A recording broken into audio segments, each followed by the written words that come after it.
Today on Drawbli. I am back to using the selection tool more. Hey, I'm Ben. And I'm Abby. And we are self-taught artists documenting our journey of learning to draw, which is, of course, better with friends. So click that subscribe button if you're new around here. And check out our guidebook, How to Easily Draw Every Day, at the link below in the description. Abby, you're back on the selection tool? These are sketches? Yes, I did throw these in here before we talk about selection tool because I was out in public drawing strangers. Oh, and I you just you can't use the selection tool out in public. Oh well, my god, how embarrassing. It was just, I just wanted to talk briefly about that experience because I was at a festival and an impromptu festival. Remembering how much we love the photography from Earth's World website, I was like, well, what if I draw people in real life? And then I realized why people don't do that all the time, because you're worried you're going to be discovered. People are going to see me drawing them and it's going to be awkward and weird, and I'm sitting here by myself and I'm like, what kind of artists were they back in the day that truly just went out and drew strangers? Obviously drew strangers, because that takes, I'm just now realizing, guts. So I chickened out while I was out and about, found this JPEG in my iPad and was like, I'm just gonna draw a JPEG, I can't. And then this JPEG actually ended up being something I enjoyed working on. What a great JPEG. And an awesome reference. So, you're not using the selection tool still. No, not much here. I'm blending it back in to my workflow. Okay. And it was born out of kind of sitting there sweating at this festival. I was indoors, but nonetheless sweating. Are you gonna tell us what the festival was? Oh, it was like this little mini pop-up music festival near where we live that cool. I was driving home from hanging out with a friend, and two other friends of ours said, hey, we're gonna go to this music festival. And it's here at this place. And I said, oh, that's kind of on my way home.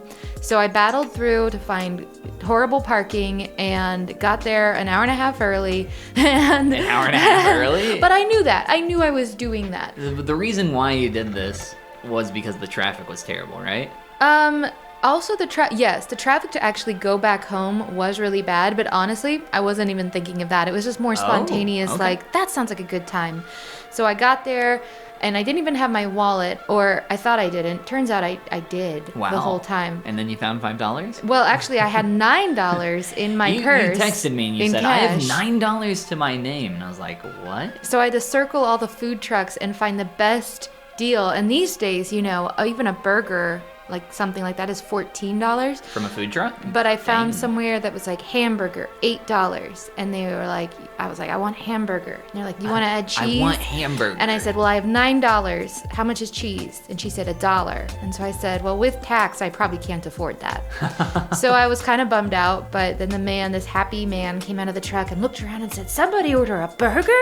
And like all happy about it. What? And he hands me like this wonderful looking burger. There's nothing on it. It's just a nice like toasted bun and a glorious beef patty. No toppings at all. Nothing. They had a little condiment station out front, so I put on some mayo, and then they had this barbecue sauce out there. Ooh. And it was spicy. Spicy? It was delicious. And I was hungry, and this was hot food acquired through much searching and careful selection. So I kid you not, this was one of the best burgers I've had in years. No cheese, just some mayo and barbecue sauce, and I was set up. It was amazing. And I sat there in the hot heat and ate it, and it was just as happy as a clam. And you did this while eating your burger, I assume? No. Dropping grease all over your iPad? Actually, all I did at the festival was the little initial sketch, and then I took this home and worked on it at home. Okay. Yeah. So tell me about, you're obviously using the selection tool for the beginning, but I see you're starting to blend some of those shapes together. Yeah, this is a very experimental little drawing. I let myself be very experimental with it just to feel things out quickly.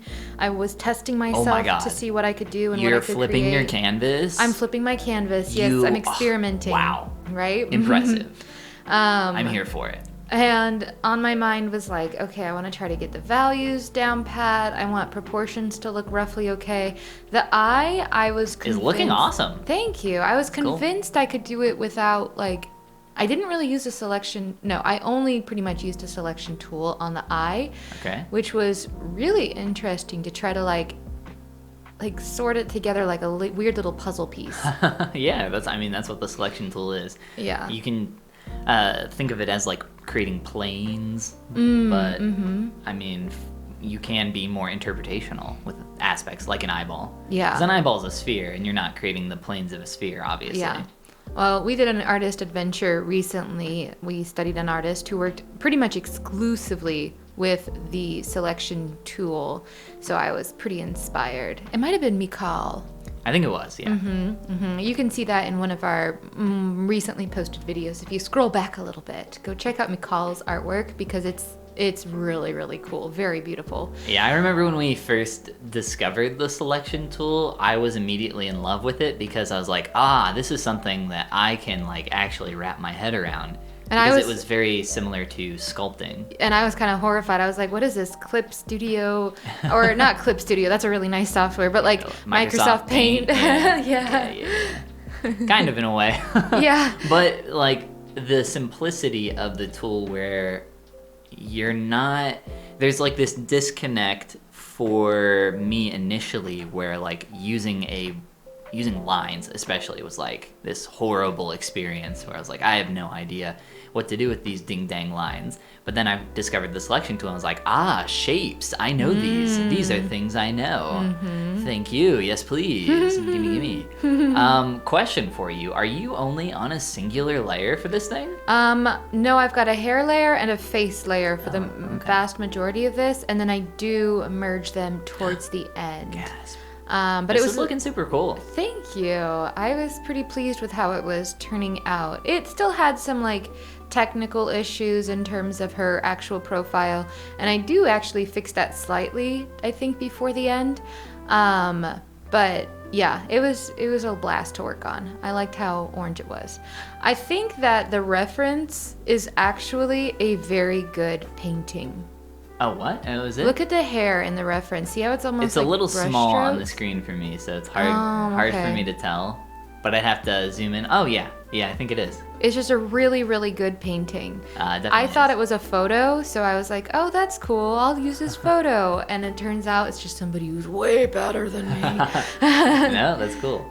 I actually think it's really smart and helpful to learn from other artists, and master studies are a thing, but that doesn't mean you need to, like, I feel like people often attribute that to like old masters, and I'm like, no, just find people whose art you like and study that. Like, you're actually going to learn a ton from doing that. Something that I find really helpful and have found really helpful for the past 10-ish 8 to 10 years of my art career. Yeah, nobody is like created in a vacuum, nobody is truly brilliant on their own. I think that's pretty much a myth. We all learn from each other and absolutely should dive headfirst into learning from other artists. Back in the day before the internet, you would travel miles, maybe days to go see some new technique. You would walk days just to find another painter. Yeah. Oh my God. But you might travel for a long time to learn from the masters in this other town, whether that's art or butter churning or surgery. Why in your head is like times before the internet like butter churning times? I mean, it's still technically butter churning times, but I think we've blended in the era of the old masters into my mind right now. Okay. So I'm thinking of what the old masters would have done. 1960. They would have traveled very far. Of course, they might have had the resources to travel when others of their era did not, but that's a whole different conversation. Wow. Yes. I'm loving this. Thank you. Ba-da-ba-ba-ba. Yeah, there's a couple hours. I think you and I are pretty much sticking very closely to 2 hours per piece before we're like, okay, it's ready to be done. It is released into the wild. Yeah, I mean, you definitely could, I think, push on this more, Absolutely. Especially if you took a break and then came back and looked at it. And I did take a break. Yeah, I mean, that's a fantastic way to like refresh your eyes and like keep figuring out like what you need to do next. I'm loving the shapes in the hair. The shapes in the hair are so cool. That's all the selection tool, and yes, I was very pleased with those. Don't blend Just too much. A little Just blend. a little. Just a little. The blend. shapes are super. I like how cool. you're talking to past me, like I she am. can hear I'm you. like, don't do it. No, No, she was It's so listening. She was cool. like, no, don't blend too much. Don't do it, Abby. Yeah, I loved adding the black and white layer to get my values corrected a little bit. Yeah. So when you did that, what did you do? Like, I wanted to make sure dark areas were dark enough, light areas were light enough. So like, how did you adjust that then? Honestly, I just blended and worked on the layer under the black and white layer, and just blended and had faith that the colors I had there were meant to be blended together. Okay. Even though I couldn't see them as they were blended. My super funny technique for filling in the canvas. I like it. No, it works. But yeah, there it is. That's my work, you know, drawing a little bit sometimes every day is adding up, and it's all about consistency. Yes. It's not about creating some kind of masterpiece. Not every It's literally day. about just doing, hitting the nail every single day. It can feel like it's not going anywhere for a while, and then suddenly you look back and you're like, oh, it's been going somewhere. So if you are just feeling despondent over your own art journey, look back a little ways and then tell yourself that this week maybe you're going to try to draw for at least 10 minutes a day. And if you want to look back and go somewhere, click that like and subscribe button and check out our guidebook, How to Easily Draw Every Day, at the link below in the description. Share your work on Instagram with #Drawbli, because drawing is better with friends. And this is the part where we say Goodbye. Goomba. I really like the hair and how it looks like fire. Me too.